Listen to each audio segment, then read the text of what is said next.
Welcome to The Explainer. I am so incredibly excited to have you here today. We're going to dive into a truly fascinating topic, completely deconstructing the hidden mechanics behind political charisma. We often throw the word charisma around as if it's just this magical, invisible energy that a person is simply born with. Like you either have it or you don't. But what if I told you it is actually a highly engineered, meticulously crafted, and totally measurable tool? Today, we are going to tear down that illusion and examine exactly how political charisma is created, how historians actually measure it, and ultimately, how it can be completely destroyed. Okay, so here's our roadmap for today. We're going to cover the power of political image, measuring the keys to the White House, figuring out what charisma actually is, how leaders manufacture their aura, and finally, how authorities' charisma gets destroyed. Let's jump right in. Section 1. The power of political image, the visual grammar of survival. Let's start with a massive recent historical moment, the failed assassination attempt on Donald Trump. In the sheer chaos right after it happened, an image emerged of him with his fist raised high in the air, completely surrounded by security. It instantly became this iconic symbol of readiness, defiance, and resilience. Now, whether you support him or not, purely from an analytical standpoint, that visual immediately galvanized his base and gave his campaign incredible momentum. But why? Why does a raised fist hit us so hard on a visceral level? It's because the visual grammar of fighting from beneath the rubble has remarkably deep roots.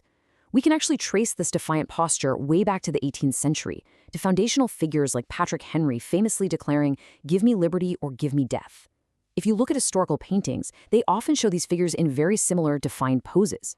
A raised fist universally signals that you are ready for a fight, and crucially, that you're rising up from the bottom. You're emerging from the rubble undefeated. It taps into something incredibly primal in the human psyche. And this brilliantly illustrates the sheer political weight of visual storytelling, especially when you think about the contrast between the two campaigns at that exact moment. On one hand, you had a powerful projection of vitality and defiance.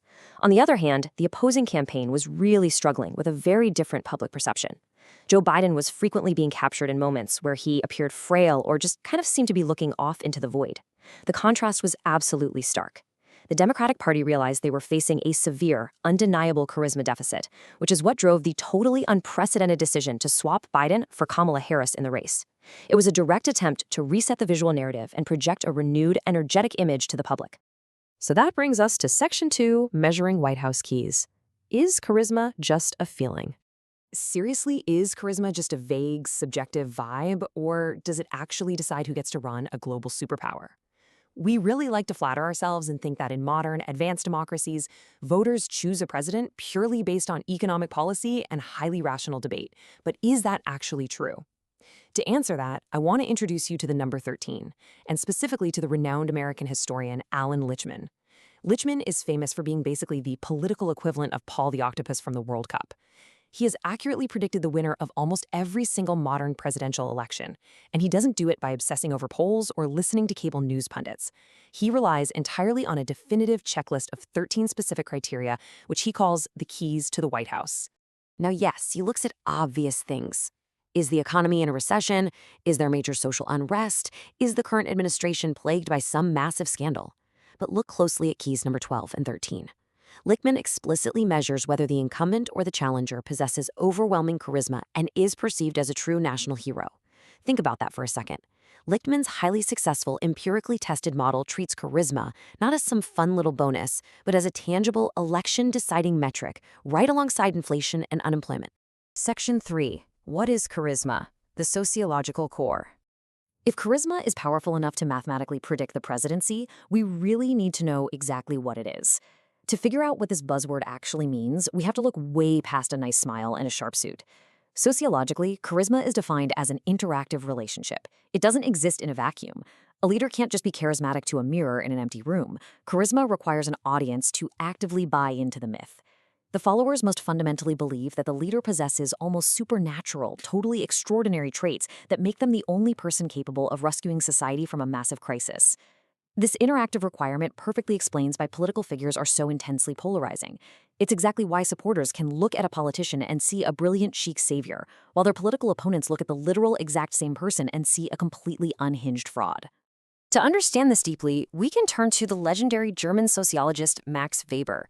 Weber divided political authority throughout human history into 3 distinct phases. Step 1 is charismatic authority, where people desperately follow a heroic, almost supernatural leader out of a crisis. Step 2 is traditional authority, where power comes from long-standing customs, royal bloodlines, or established religious institutions. And Step 3 is rational legal authority, where power is based on intellect, bureaucracy, and the strict rule of law. Now, we love to think that modern democracies exist entirely in Step 3, right? Governed purely by logic and law. But clearly, as we've seen in recent elections across the globe, that primal Step 1 charismatic authority is still heavily disrupting the rational systems of today. And this brings us to a really fascinating psychological trick called the charisma paradox. To truly capture the masses, a charismatic leader must perform a very delicate balancing act. They have to present themselves as a perfectly ordinary person, someone who completely understands your daily struggles, someone you could totally grab a coffee with at the local diner. Yet simultaneously, they must project an aura of being completely extraordinary. They are one of us, but they are also above us. You see this paradox play out all the time when a billionaire, who ranks among the wealthiest people on the planet, adopts the casual, everyday language of the working class. They speak completely unscripted, convincing the audience that only he or she truly understands their plight. It's brilliant. Section 4. Manufacturing the leader's aura. Building the physical myth. So charisma isn't just spoken, it is aggressively manufactured in the physical world. Consider the visual similarities between 2 famous statues separated by centuries. First, you have the 19th century equestrian statue of Ibrahim Pasha in Cairo, sculpted by the French artist Charles Cordier. He's sitting tall on his horse, arm outstretched, totally commanding the battlefield. Now, compare that to a statue of the ancient Roman emperor Marcus Aurelius from the 2nd century. The visual semiotics here are completely identical. Cordier didn't just invent that commanding pose out of thin air. He deliberately utilized a centuries-old template. By presenting a modern leader in the exact same equestrian pose as a legendary Roman emperor, the sculptor is directly linking that modern leader to ancient, unquestionable majesty. This tactic of hijacking the credibility of past legends to manufacture modern authority is universal across history. Look at these examples. You had Mussolini reviving the ancient Roman salute to project imperial dominance. You have Vladimir Putin visually aligning his portraits right next to heavyweights like Marx and Lenin to project this feeling of historical continuity. In Egypt, Saad Zaghloul's statues almost always have him pointing forward, literally dictating the nation's destiny.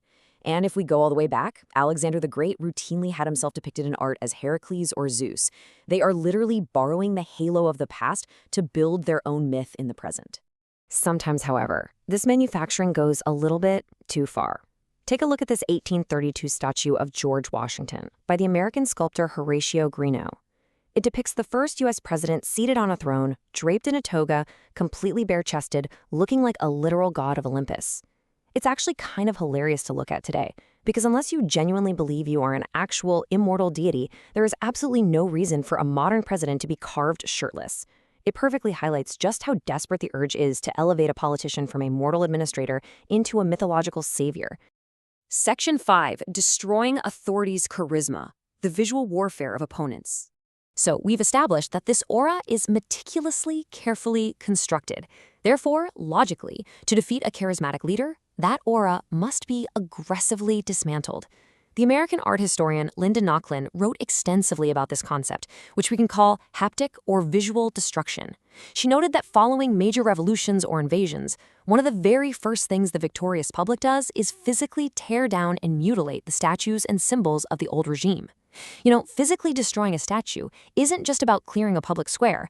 It is the ultimate, visceral rejection of the leader's fabricated story. It is the public collectively saying, we no longer buy into your myth. A prime modern example of this is the fall of Saddam Hussein's statue in Baghdad back in 2003. When you think of that regime falling, what do you picture in your head? You picture the statue coming down. That specific image of the bronze figure being toppled is globally recognized. I would argue that the image of this specific statue falling down is actually far more iconic and memorable than the statue ever was while it was standing upright. The destruction itself became the new, overriding historical narrative. But here's the thing, you don't always need a physical revolution to destroy charisma. Sometimes you just need a pen. Look at this fascinating contrast. Take Jacques-Louis David's majestic, heroic propaganda painting of Napoleon crossing the Alps on a magnificent steed. It absolutely screams power and destiny. Then contrast that with a brutal contemporary political caricature depicting Napoleon riding backwards on a donkey, looking utterly foolish and totally defeated. Caricatures pierce the charismatic bubble. They strip away the supernatural aura by shrinking the leader down to size and making them an object of ridicule. And this exact same visual warfare continues today, right on our phone screens. Whether political opponents are relentlessly mocking a leader's physical traits, analyzing their strange late-night tweets, or looping videos of them tripping on some stairs, it is a deliberate, direct tactic. It's designed to erode their carefully manufactured aura and destroy their charisma piece by piece. So, as we wrap up this explainer, I want to leave you with a rather provocative question. We have seen how charisma is brilliantly created, empirically measured, and ruthlessly destroyed. But ultimately, can a highly manufactured charismatic image actually survive the harsh, grinding realities of everyday crises? When inflation hits hard, when real-world problems emerge, does the myth hold up, or does the illusion inevitably shatter? Think about the leaders you admire, or even the ones you dislike, and ask yourself what parts of their image are genuine and what parts were carefully sculpted just for you to see. Thank you so much for joining me today, and keep questioning the images you see.